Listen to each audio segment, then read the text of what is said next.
Vadodara boat દુર્ઘટનાને લઈને કોંગ્રેસ નેતા અમિત ચાવડા વડોદરા પહોંચ્યા છે। હરણી તળાવ ખાતે વડોદરા કોંગ્રેસના નેતાઓ પણ જોવા મળી રહ્યા છે અને જે મૃતકો છે તેમને શ્રદ્ધાંજલિ આપવામાં આવી રહી છે।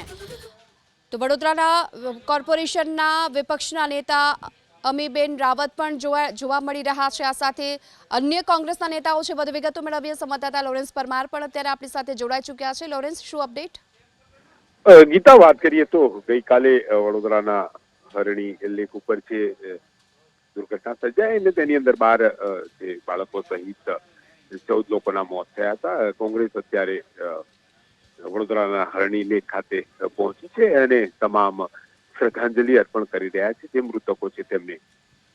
વિધાનસભા વિપક્ષના નેતા અમિત ચાવડા સાથે વડોદરા શહેર પ્રમુખ ઋષિ જોશી, વડોદરા કોર્પોરેશનના કોંગ્રેસ પક્ષના નેતા અમી રાવત સહિત અનેક નેતાઓ ઉપસ્થિત છે। તો